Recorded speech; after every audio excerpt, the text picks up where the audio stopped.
అవినాష్ చెప్పుమ్మా. దగ్గరలో ఉన్న మెడ్ప్లస్ కు వెళ్లి మెడ్ప్లస్ బ్రాండ్ మెడిసిన్స్ అని అడిగి కొనుక్కునరా. అక్కడ 50 to 80% తగ్గింపుకు వస్తుంది. మీరు తీసుకునే అదే మందులు, అదే నాణ్యమైన మందులు, కానీ సగం ధరకే. కేంద్ర మంత్రి బండి సంజయ్ మాట్లాడుతున్నారు. ఒకసారి ఏం మాట్లాడుతున్నారో చూద్దాం. మహారాష్ట్రలో కాంగ్రెస్ కూటమి ఓటమి చెందింది. నరేంద్ర మోడీ గారు ఈ దేశాన్ని అభివృద్ధి చేస్తున్న తీరు, గతంలో మహారాష్ట్రను అభివృద్ధి చేసిన తీరు, మహారాష్ట్రలో నరేంద్ర మోడీ ప్రభుత్వం సంక్షేమ ఫలాలు అందించిన తీరు, మోడీ గారి నాయకత్వం ప్రత్యేక విశ్వాసం, నమ్మకం, మోడీ గారి యొక్క అభివృద్ధి మంత్రం ని ప్రజలు నమ్మిరు కాబట్టే ఈ ఫలితాలు వచ్చినాయి. నిజంగా మహారాష్ట్ర ప్రజలకందరూ కూడా హైర్స్ ఆఫ్. తెలంగాణ రాష్ట్రం నుంచి కూడా అనేక మంది నాయకులు, కార్యకర్తలు చాలా మంది ఇవాళ మహారాష్ట్రలో ప్రచారం వేరు. కాంగ్రెస్ పార్టీ కర్ణాటక ఎమ్మెల్యేలు, ఇక్కడ ఎమ్మెల్యేలు బూత్కు ఒక్కన్నారు, కానీ ఎమ్మెల్యేల ప్రచార పనిచేయలే. బీజేపీ కార్యకర్తల ముందు బీజేపీ కార్యకర్తలు ప్రతి ఇంటికి వెళ్ళి అభివృద్ధి గురించి చెప్పారు, మోడీ గారి నాయకత్వం గురించి చెప్పారు, ప్రజల ఓటు రిక్వెస్ట్ చేశారు. కానీ కాంగ్రెస్ పార్టీ అబద్దాలు ప్రచారం చేసింది కాబట్టి వాళ్ళకు వాళ్ళ అడ్రస్ గల్లంతైంది. కాబట్టి Congress party iron leg party.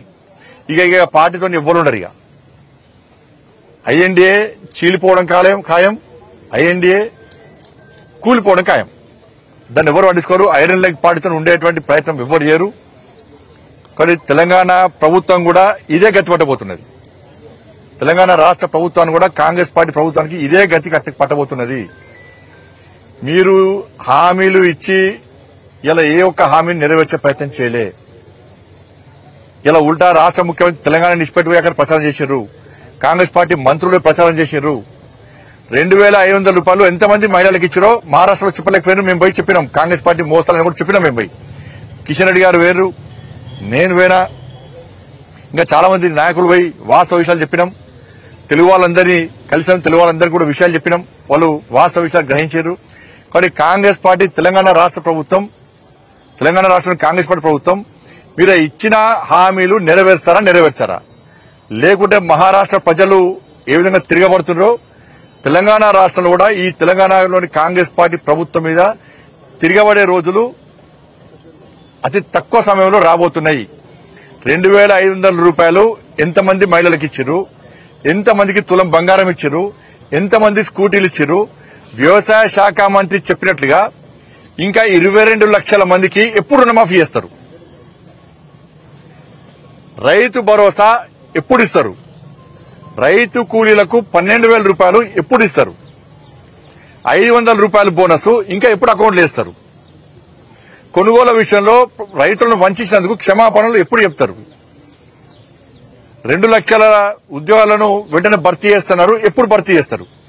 ఇచ్చింది 30,000 ఉద్యోగాల నోటిఫికేషన్ అయితే 50,000 ఉద్యోగాలు ఇస్తామని చెప్తున్నారు. మహారాష్ట్రలో చెప్పారు. ఇక్కడ తెలంగాణ పైసలు మొత్తం తీసుకుపోయి మహారాష్ట్రలో యాడ్స్ ఇచ్చారు. తెలంగాణ రాష్ట్ర ముఖ్యమంత్రి తెలంగాణ పైసలు ఇక్కడ హామీలు నెరవేర్చడానికి పైసలు లేవంటారు, బోనస్ చేయడానికి పైసలు లేవంటారు, ఉద్యోగాలకు పైసలు లేవంటారు, నష్టమైన రైతులకు చేయడానికి పైసలు లేవంటారు, 2,500 మహిళలకు చేయడానికి పైసలు లేవంటారు, 4,000 రూపాయలు ఆసరా పెన్షన్ చేయడానికి పైసలు లేవంటారు, ఉద్యోగస్తులు 5 డిఏ చేయడానికి పెన్షన్ పైసలు లేవంటారు. కానీ ఇక్కడ కోట్ల రూపాయలు తీసుకుపోయి మహారాష్ట్రలో యాడ్ ఇచ్చారు. అన్ని అబద్దాలు యాడ్స్ ఇచ్చారు. ఏమైనా యాడ్స్ ఇవ్వాలా? ఏం పనిచేసిన యాడ్స్ అన్ని తప్పుడు ప్రచారాలే. కాబట్టి ఈ గ్యారెంటీలను ఇచ్చిన 6 గ్యారెంటీలను అమలు చేస్తారా, చేయరా? చేయకుంటే ప్రజల తిరుగుబాటుకు ప్రభుత్వం సిద్ధంగా ఉండాలని చెప్పి మేము హెచ్చరిస్తున్నాం. సంజయ్ రౌత్ శివసేన రాజ్యసభ సభ్యుడు బీజేపీ ప్రభుత్వము ఈవీఎంలను ట్యాంపరింగ్ చేసింది కాబట్టి ఇక కామన్ అయిపోయిన సేకరణ 10 అదే అంటారు. మరి జార్ఖండ్ వాళ్ళు గెలిచే అవకాశం లేదు. ఈవెంట్ ట్యాబ్ ఇచ్చిరా? ఏకనాథ్ షిండే మీద ఇప్పుడు తెలంగాణలో గెలిచిర్రు.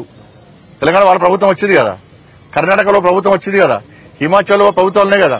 అంటే వాళ్ళ ప్రభుత్వాలు లేని కాడ ఎట్లా గెలిచిరు వాళ్ళు? మరి ఈవీఎంలు ట్యాంపరింగ్ చేస్తే పోయినసారి కంటే మాకు దేశంలో మెజార్టీ ఎందుకు తగ్గించుకుంటాం? మేము మొత్తం మాకే వేస్తాయి కదా. వారు 1 సైడ్ అని మేము వేసుకుంటాం కదా. కాబట్టి ఆ ప్రచార లెవెల్ నంబర్ అన్ని ప్రచారాలు చేస్తేనే లాస్ట్ అయిపోతుంది. దాంతో పక్కా ప్రభావం చూపిస్తాయి. ఇక్కడ ప్రజలు ఆలోచిస్తున్నారు. వాళ్ళ మహారాష్ట్రలో ప్రజలు తిరగబడ్డారు. ప్రజలు ఓటని 500 ద్వారా గుణపాఠం చెప్పారు. ఈ ప్రభుత్వం తప్పు ప్రచారం చేసింది, నమ్మించి మోసం చేసే ప్రయత్నం చేసింది. ఈ ప్రభుత్వాన్ని ఇట్నే చూసి చూడటుంటే మా కొంపలు ముంచుతుంది కాంగ్రెస్ పార్టీ ప్రభుత్వం. కాబట్టి పక్కా ఇక్కడ ప్రజలు చైతన్యం అవుతారు. ఇలా భారతీయ జనతా పార్టీ నేతృత్వంలో మేము యుద్దం ప్రారంభించబోతున్నాం. తప్పకుండా ఈ ప్రభుత్వం గుణపాఠం చెప్తున్నాం. అది మా చైతన్యం ఉంటారు. కాంగ్రెస్ పార్టీ వాళ్ళకు ఇంకోళ్ళు కూల్చే అవకాశం వాళ్ళు ఇయ్యరు. వాళ్ళే ఇప్పుడు ఈ ఫలితాల తర్వాత కాంగ్రెస్ పార్టీలో లుక్కలు పక్కా సాడతాయి. ఎందుకంటే కాంగ్రెస్ పార్టీ ఎమ్మెల్యేలు మంత్రులు తెలంగాణ రాష్ట్రంలో తిరగలేని పరిస్థితిలో ఉన్నారు. వాళ్ళ మహారాష్ట్ర ఎన్నికల తర్వాత ఫలితాల తర్వాత ఇంకా తిరగలేని స్థితిలో ఇలా కాంగ్రెస్ పార్టీ నాయకులు ఉంటారు. వీళ్ళు ఎన్ని ఊకదమ్ముడు ఉపన్యాసాలు ఇచ్చినా కూడా వీళ్ళ ప్రజలు పట్టించుకోరు. ప్రజలు ప్రశ్నించే స్థాయికి వచ్చారు. ఇప్పుడు ప్రజలు ప్రశ్నించే స్థాయికి వచ్చారు. ప్రజలు నిలదీసే స్థాయికి తెలంగాణ రాష్ట్రంలో వచ్చారు, వస్తారు కూడా.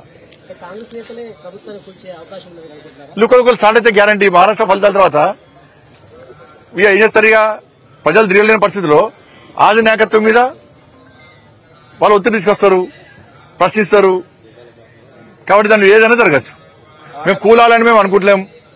ప్రజల చేత ఎన్నుకోడ్డ ప్రభుత్వం ప్రజల నిర్ణయం ప్రకారం 5 సంవత్సరాలు ప్రజాస్వామ్య దేశంలో ప్రజాస్వామ్యయుతంగా పాలించాలని చెప్పి మేము కోరుకుంటాం. వాళ్ళు ఇష్టం. అది పక్కా ఉంది. కాంగ్రెస్ పార్టీ ఎమ్మెల్యేల లోపల కూడా అసమ్మతి ఉన్నది. ఏం పనులు అయితలేవు, ఒక్క పైసా నిధులు వస్తలేవు.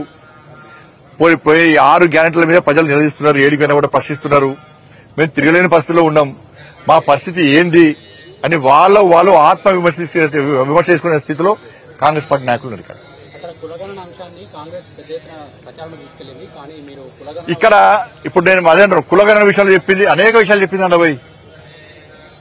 కాబట్టి ఇక్కడ కులగణన విషయంలో ప్రజలకు విశ్వాసం లేదు. కాంగ్రెస్ పార్టీ చేసే కులగణన విషయంలో ప్రజలకు విశ్వాసం లేదు. ఇవాళ మీరు కులగణన చూడండి, ఆ ఫామ్ చూడండి, మీరు మొత్తం పెన్సిల్తో నింపుతారు. ఇది ఎంత పెద్ద స్కామ్ అంటే కులగణన అనేది ఎంత పెద్ద అక్రమం అంటే మొత్తం పెన్సిల్తో నింపుతారు. కానీ ఆ యజమాని మాత్రం పెన్తో సంతకం పెట్టాలట. ఇది ఎక్కడ అర్థం కాదు నాకైతే. అంటే అన్ని తారుమారు చేస్తారు. ఇక అంటే వాళ్ళ కులాలకు అనుగుణంగా ఈ కులగణనను మార్చుకునేటువంటి ప్రమాదం తెలంగాణ రాష్ట్రంలో ఉంది. అందుకే ప్రజలు సహకరిస్తలేరు. కులగణన కోసం పోయినా కూడా ప్రజలు 6 గంటలు అడుగుతున్నారు. ఈ పెన్సిల్తో మీరు రాసుడేంది, మేము పెన్తో సంతకం పెట్టుడేంది. కొన్ని గ్రామాల్లో పాప మాయకంగా పెడుతున్నారు. లేకపోతే మీకు పెన్షన్స్ రావు, మీకు గొర్రెలు పోతాయి, మీ బర్రెలు పోతాయి, మీకు ఇళ్లు రావు, మీకు రోజుగారి మేళ, మీకు ఉద్యోగాలు రావు పిల్లలకు అని ఇట్లా భయపడడం వల్ల కొంతమంది సంతకాలు పెడుతున్నారు. కానీ ఇది ఎక్కడ అక్రమం? ఇది ఇలా నేను మళ్ళీ చెప్తున్నా, కేసీఆర్ సమగ్ర సర్వే చేసిండు.